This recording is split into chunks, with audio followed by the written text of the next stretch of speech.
ठीक है। हेलो दोस्तों, साइंस टेक क्लासेस के यूट्यूब प्लेटफॉर्म पर आपका स्वागत है। आज आप देखेंगे क्लास 12 का फिजिक्स सेकंड पार्ट, जिसमें एक मॉडर्न फिजिक्स का चैप्टर है जो बहुत इंपॉर्टेंट है। इसमें वो कंपटीशन के लिए और जो है बोर्ड एग्ज़ाम के लिए बेटर है। ठीक है, बहुत अच्छी चीज़ है, उसको आप अच्छे से पढ़िएगा। तो आज आप देखेंगे जिसका नाम है संध डायोड ट्रांजिस्टर। ठीक, इसको मॉडर्न फिजिक्स भी कहते हैं। तो ये फिजिक्स सेकंड का लास्ट चैप्टर है और इसका नाम है संध डायोड एवं ट्रांजिस्टर। ठीक है, संध डायोड एवं ट्रांजिस्टर। ठीक है, संध डायोड एवं ट्रांजिस्टर। ठीक है, इसका नाम है संध डायोड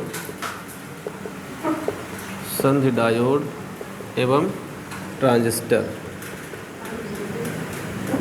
संध डायोड एवं ट्रांजिस्टर के बारे में। ठीक है, सवाल ये उठता है कि संध डायोड ट्रांजिस्टर पढ़ते क्यों हैं। वैसे हमारे घर में नॉर्मली जो सप्लाई होती है, इलेक्ट्रिक सप्लाई होती है घर में जो इलेक्ट्रिक सप्लाई होती है ये होती है मतलब प्योर पूरा एसी में। ठीक है, पूरा एसी में सप्लाई होता है। अब एसी सप्लाई होने पर, ठीक है, एसी का नेचर कैसा होता है, एसी हमेशा इस तरह चलता है। ठीक, अप्स एंड डाउन्स में करके साइन वेव में चलता है।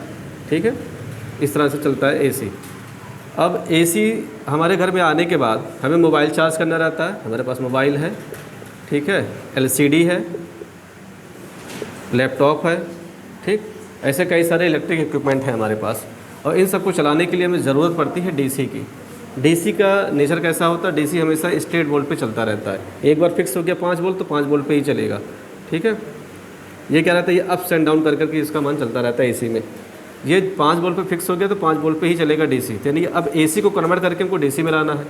अच्छा डीसी लाएंगे क्यों, डीसी को इसलिए लाएंगे क्योंकि डीसी को हम स्टोर कर सकते हैं। ठीक है, डीसी को हम स्टोर कर सकते हैं। जैसे मोबाइल की बैटरी चार्ज कर लेंगे, दिन भर में उसको चलाएंगे, लेकिन एसी को स्टोर नहीं कर सकते। ठीक, दूसरा क्या नेचर है, दूसरा इसको आप आसानी से क्या कर सकते हो, इसको आसानी से कंट्रोल कर सकते हो। ठीक है, दो चीज़ें इसकी इंपॉर्टेंट है, पहला स्टोर कर सकते हैं, दूसरा इसको आसानी से कंट्रोल कर सकते हैं। इसलिए हम कैसा बनाते हैं, डीसी बनाते हैं। एसी को कंट्रोल आसानी से नहीं किया जा सकता। ठीक है, इसलिए हम इसको डीसी में यूज करते हैं। ठीक, अच्छा अब देखेंगे कि अब हमें डीसी जो यूज करेंगे तो एसी को डीसी में लाने के लिए बीच में एक सिस्टम यूज करते हैं। ठीक, जहाँ मोस्टली अब इसका नाम होगा संध डायोड एवं ट्रांजिस्टर, इनका यूज करते हैं, डायोड का और ट्रांजिस्टर का यूज करते हैं। तो डायोड और ट्रांजिस्टर जब यूज करेंगे वो किस मटेरियल का बना होगा, ठीक है, किस मटेरियल का बना होगा ये तो हमको जानना पड़ेगा। तो मटेरियल को जानने के लिए सबसे पहले हम ये पढ़ते हैं कि वो जो मटेरियल में जो इसके छोटे छोटे पार्टिकल्स होते हैं उनके बीच एनर्जी का जो बैंड बना है वो किस आधार पे है, तो उसका नेचर पढ़ते हैं ना, उसको कहते हैं ऊर्जा बैंड। ठीक, ऊर्जा बैंड के पहले आप ये भी जान लीजिए कि अगर कोई परमाणु है तो उसके बीच में यह क्या रहता है, प्रोटॉन प्लस न्यूट्रॉन, उसके चारों तरफ क्या मूव करता रहता है, इलेक्ट्रॉन।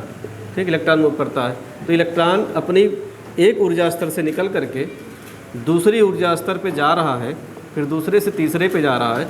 यहाँ से इलेक्ट्रॉन निकल के दूसरे पे गया तो वहाँ 10 की घाते -8 सेकंड तक रह करके फिर वापस आ जाता है। जब ये वापस आता है तो वहाँ से कई प्रकार की तरंगें निकालता है। ठीक है, कई प्रकार के बिगड़ निकालता है ये। तो अब इलेक्ट्रॉन आगे गया अगले ऊर्जा स्तर से, फिर वापस आ गया, तो ऊर्जा स्तर में गया और फिर ऊर्जा स्तर से आया। ठीक, ये जो ऊर्जा स्तर हम पढ़ेंगे, अच्छा ऊर्जा स्तर से गया ऊर्जा स्तर से आया, ये इसका यूज हम इस डायोड और ट्रांजिस्टर में करेंगे आगे। अभी क्या है, उसके कई सारे जो लेयर बने हुए एनर्जी के E1 E2 E3, इसको कहते हैं ऊर्जा बैंड। ठीक है, इसको क्या कहते हैं हम लोग, ऊर्जा बैंड कहते हैं। ठीक, ऊर्जा बैंड कहते हैं, पूरा मिला करके ग्रुप में जो है इसको ऊर्जा बैंड कहते हैं, जिसको एनर्जी बैंड कहते हैं, ऊर्जा स्तर या ऊर्जा बैंड। अच्छा, एनर्जी बैंड हो गया। अब एनर्जी बैंड के आधार पर ही हम क्या तय करेंगे, ऊर्जा बैंड के आधार पर हम पदार्थों को तय करेंगे किस कौन कौन कैसे नेचर के होते हैं। यानी अगर वो पदार्थ कैसा होगा, चालक होगा तो ऊर्जा बैंड के आधार पर व्याख्या बताइए। उसके बाद अचालक होगा ये भी बताइए, और अर्धचालक होगा ये भी बताइए। ठीक है, ये भी बताइए। तो ऊर्जा बैंड ये कहता है कि अगर किसी भी परमाणु के पास, ठीक, मुख्यतः कितने बैंड होते हैं, 2। एक होता है संयोजक और एक होता है, संयोजक को कहते हैं बैलेंस बॉन्ड। ठीक, इंग्लिश में बैलेंस बॉन्ड। इसको क्या कहते हैं, इसको कहते हैं कंडक्शन बॉन्ड। ठीक है, इसको कहते हैं कंडक्शन बॉन्ड। तो बैलेंस बॉन्ड में क्या रहता है, अगर बैलेंस बॉन्ड और कंडक्शन बॉन्ड एक दूसरे के ऊपर ओवरलैप है, एक दूसरे के ऊपर इस तरह से ओवरलैप है, तो उसमें क्या कोई भी प्रकार का गैप नहीं होता दोनों के बीच में। ओवरलैप होने के नाते सारे इलेक्ट्रॉन क्या करते हैं कि पूरे टोटली कंडक्शन में होते हैं, सभी मूव करते हैं, आसानी से मूव करके इलेक्ट्रॉन का फ्लो करते हैं, इसलिए इसको कहते हैं चालक, इसलिए कहते हैं चालक। अगर वही ग्राफ में इस तरह हो जाए, बैलेंस बांड पूरी तरह से भरा रहे और कंडक्शन बांड मतलब पूरी तरह से ना भरा रहे, तो इलेक्ट्रॉन यहाँ से निकल करके वहाँ जाने के लिए उसके रास्ते में अगर गैप ज़्यादा हो जाएगा, गैप बहुत ज़्यादा हो जाएगा, ठीक है, लगभग 3 इलेक्ट्रॉन वोल्ट का लगभग गैप हो जाता है, लगभग। तो ये जो गैप हो जाता है, तो गैप होने के नाते इसको बोलते हैं फॉरबिडन एनर्जी गैप। तो फॉरबिडन एनर्जी गैप को बोलते हैं ऊर्जा अंतराल।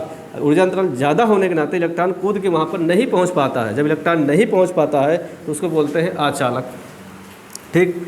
तो तीसरा क्या होता है, अगर जो बैलेंस बॉन्ड है, ठीक है, जो बैलेंस बॉन्ड है और जो कंडक्शन बॉन्ड है, ठीक, बैलेंस बॉन्ड और कंडक्शन बॉन्ड बीबी और सीबी। कंडक्शन बॉन्ड में क्या रहता है, यहाँ भी इलेक्ट्रॉन पूरी तरह से भरे रहते हैं, लेकिन इनके बीच गैप थोड़ा कम रहता है, ये आसानी से वहाँ पहुँच जाते हैं। थोड़ा सा वोल्ट लगाने पे, एक इलेक्ट्रॉन वोल्ट, 2, 3 इस तरह लगाने पे आसानी से वहाँ पहुँच जाते हैं, और अचालक में आसानी से नहीं पहुँचते, तो थोड़ा बहुत ये पहुँच जाते हैं, इसलिए इसका नाम होता है अर्धचालक। अर्धचालक मतलब थोड़ा बहुत चालक होगा, थोड़ा नहीं होगा, तो आधा चालक होगा। चालक में पूरी तरह से, और कुचालक या अचालक में पूरी तरह से चालक नहीं होगा, ठीक है। तो ये तो था ऊर्जा बैंड के आधार पे, क्या, ऊर्जा बैंड के आधार पर पदार्थों का वर्गीकरण, ठीक। अब जैसे मान लीजिए हमको अर्धचालक मिल गया, ठीक, हमको अर्धचालक मिल गया। अर्धचालक में तो अर्धचालक भी डिसाइड करेंगे 2 प्रकार के होते हैं। पहला कौन सा अर्धचालक, इसको पहला होता है निज अर्धचालक, ठीक है, पहला होता है निज अर्धचालक और दूसरा होता है बाह्य अर्धचालक, ठीक है, बाह्य अर्धचालक। जो निज अर्धचालक होता है इसको बोलते हैं इंट्रिंसिक बोलते हैं, इसको इंग्लिश में इंट्रिंसिक बोलते हैं, ठीक, इसको बोलते हैं एक्सट्रिंसिक, ठीक, इसको बोलते हैं एक्सट्रिंसिक। इंट्रिंसिक मीन्स क्या होता है, जैसे मान लीजिए मेरे पास देखो अर्धचालक 2 ही मुख्यतः यूज़ किए जाएंगे, एक होगा जर्मेनियम और एक होगा सिलिकॉन, ठीक है। जर्मेनियम और सिलिकॉन 2 ही प्रकार के पदार्थ को यूज़ किया जाएगा, जर्मेनियम और सिलिकॉन।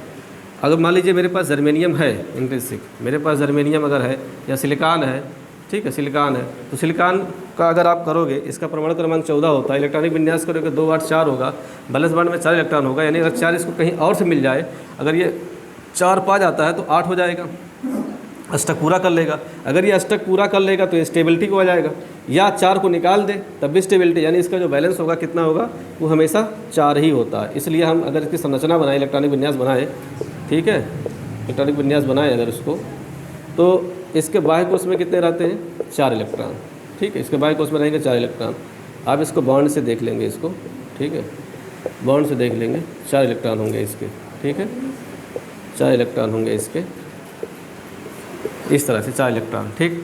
इसका मतलब ये है, ये बाहर इसके 4 इलेक्ट्रॉन यहीं पर अवेलेबल रहेंगे, क्या करने के लिए, बॉन्ड बनाने के लिए, या तो वो बाहर निकल जाएंगे या तो एक्सेप्ट हो जाएंगे, ठीक। इसको बोलते हैं निज अर्धचालक। इसकी चालकता अच्छी नहीं होती है, जब इसकी चालकता अच्छी नहीं होती है, इसकी चालकता को बढ़ाने के लिए हम क्या करते हैं, बाह्य अर्धचालक में थोड़ा सा मिलावट करते हैं। जो मिलावट करते हैं, 2 प्रकार की मिलावट करते हैं बाह्य अर्धचालक में। क्या, जैसे आप यही सिलिकॉन ही है और यही जर्मेनियम ही है, सिलिकॉन और जर्मेनियम में जब बाहरी कोई तत्व ला करके मिला देते हैं तो उस प्रोसेस को कहते हैं डोपिंग, ठीक है, डोपिंग। और इसको कहते हैं अशुद्धि मिलाना, इम्प्योरिटी। तो अशुद्धि 2 प्रकार के होते हैं, एक होता है पी टाइप का और एक होता है एन टाइप का। एन टाइप, पी टाइप और एन टाइप। पी से मतलब हो गया पॉजिटिव और एन से मतलब हो गया निगेटिव, ठीक है, पी टाइप एन टाइप। यानी ऐसे जिसमें से पॉजिटिव मतलब क्या, पॉजिटिव मतलब उसमें प्रोटॉनों की संख्या यानी होल्स की संख्या ज़्यादा मिलेंगी, और न्यूट्रॉन निगेटिव मतलब उसमें इलेक्ट्रॉन की संख्या ज़्यादा होगा, ठीक। एक बनेगा डोनर, एक बनेगा एक्सेप्टर, ठीक है। पी टाइप एन टाइप के बारे में हमको पढ़ना है। चलिए भाई, अब नेक्स्ट वीडियो में देखेंगे सिर्फ पी टाइप एन टाइप के बारे में। आज के लिए इतना ही रखते हैं, थैंक यू।